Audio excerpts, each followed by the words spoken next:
Good afternoon, folks. I'm Nicholas Johnston. I'm the publisher of Axios. Thank you so much for joining us this afternoon. We've had a great week of events all over Cannes, but this is the first one on a yacht.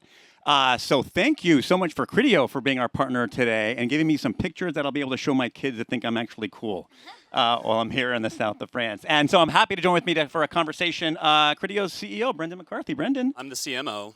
CMO, I just promoted you. That's always nice. Aspirations, our CMO, Brendan McCarthy. Thanks for hosting us on your boat. Can we say it that? It is my boat. Okay, on Brendan's boat. Let's stick with how Carrie ended it on AI and keep it at. That's like such a buzzy concept here this week. What is your view on how that is changing commerce? Is this thing on? All right, now it is. Well, I first also want to comment on how many products she has that we really need right now. From ACT, the sweat one, to the sunblock one. I was thinking she should bring like a basket. We'll we could just really downstairs. Unload, seriously. AI, I mean, we have to talk about AI because you can't, in this context of this you can't avoid it. But it actually is quite relevant, and especially when you started to hear her talk about the emphasis that's put on it, but yet not being able to quite act on it, because that's really kind of where we are. There's an interesting part of like the hype cycle of saying, oh my God, okay, this is where it's going, but where the industry is now is saying, all right, well, we got to make sure that we get there fast. And that's kind of where the industry is. Like, okay, we have to talk about it. We have to get past the hype cycle. We have to make sure it's incorporated. And in many cases it is, from content development and anything that's related to GPT and what you can build on top of it.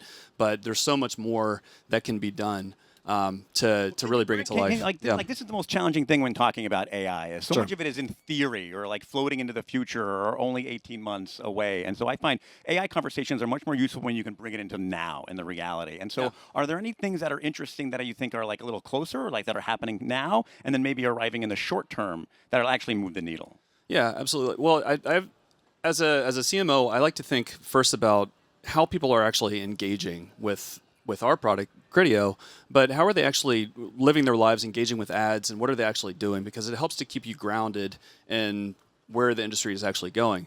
So if you think about the way that people are using GPT, they're using it as a reference tool, and it's in some ways it's either sharing time with a search engine that they were using for reference previously, and so you're not going to go and ask the same question to two different entry points on your phone or on your desktop. So you've chosen one, right? So you're not just going to ask a reference question to GPT to say, I only am interested in a theoretical question about something academic. You're also going to use GPT while you're there to say, where can I find a beach bike?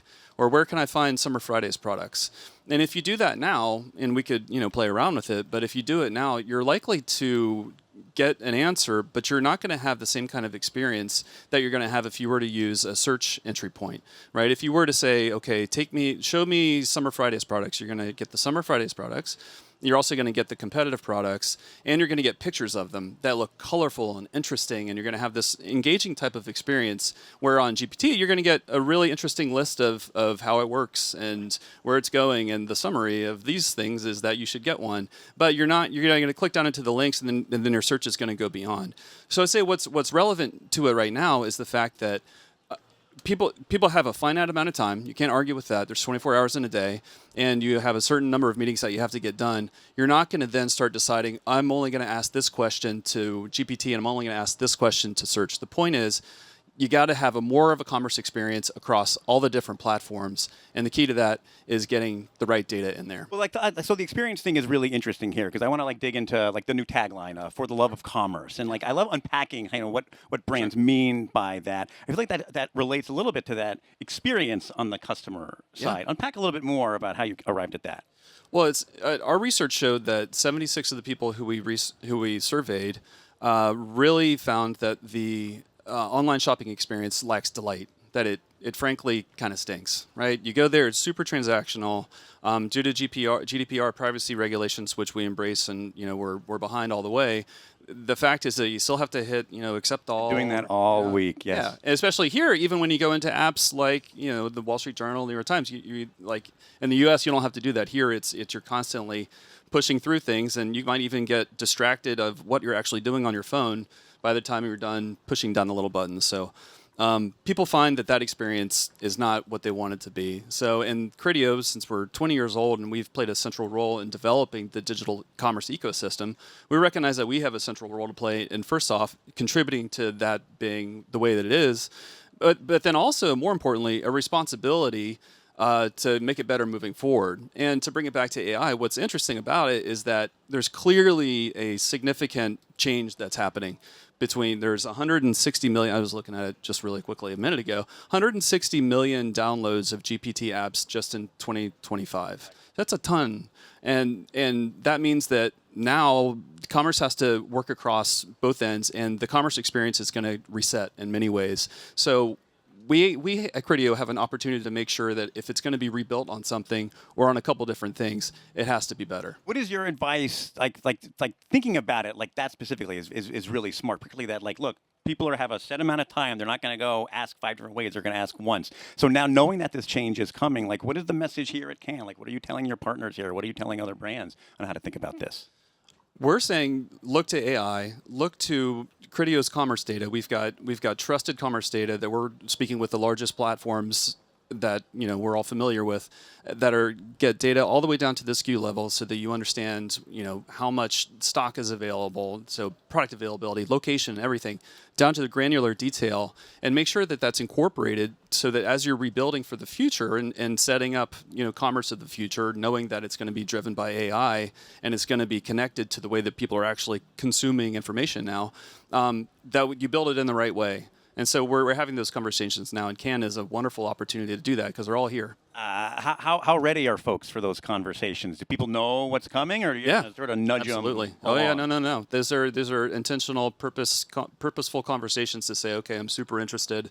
We have a subscription business now. It's for reference. How do we find different monetization paths moving forward? How do we make sure that we are building for the consumer of the future? Those are absolutely things that are happening now. So then what's next? Where is this going? We're at this moment here, which is kind of like an inflection point. How do you see this playing out over the coming months? Or if we're back here on the yacht in a year, what's it going to look like? I think that people are going to have a richer, more quality user experience when they're shopping online. A lot of I don't have the same shopping experience as she has at Summer Fridays. Whenever I don't have people who say, hey man, you need another white shirt. Well, I'm going to send you 3 and you're going to return the medium one or whatever. So I think it's different for a lot of people, and I would hope that next year people are going to be engaging in commerce and engaging in shopping and getting the things that they want in a way that's better and more personalized. But even though that AI shopping experience is now you mentioned is kind of miserable, you do see that that added power of maybe solving for that, for providing, giving you what you need, giving other people what they need. What are the opportunities then to have that kind of when it's that much more powerful? Well, I don't know. The sky's the limit. Well, it's that more powerful. I think it gets more personalized. It's based on user behavior. It's based on things that are smarter. It's faster. It gives you more variety, and it gives you more color, more interest. If you think compare it to, and you're not ever going to get an in-store experience. And some people don't like. My wife hates shopping in stores. She only likes to buy it online and bring it to the house, and then those things sit around and then they get returned. But the thing is, in the store, I went to one of these stores along the way here, and it smells nice, and you're sifting through the things, and you're like, oh, this is some cotton and some linen, and they're trying to explain it.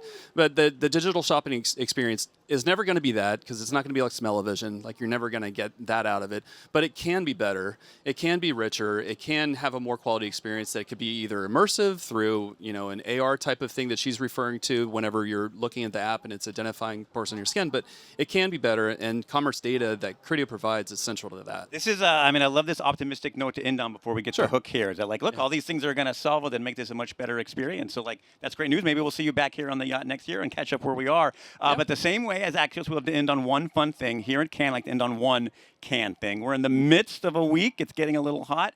You're a Cannes regular. What are your hot tips for surviving this? I would say look up Summer Fridays. They seems like between the sweat stuff and the face spray, and I would also say electrolytes, water, just the basics. Take care of yourself. I also find if you can get 30 minutes to just sit alone, in your hotel room as you're walking somewhere, that is With joy. an air conditioner and it's not too bright. Oh, Yeah, brilliant. that's it. Like hot find tip. a way to recharge in the middle of the day and then gear up for the rest. That's awesome. Well, I hope you get 30 minutes at some point today to recharge. Brendan, see. thank you so much for being here. Yeah, Thanks to thank Criteo you. for making us Thanks, possible, y'all. hosting us Thank you. on this delightful yacht. I'm going to bring Sarah Fisher back for the big finish. Oh, we got to do a picture too.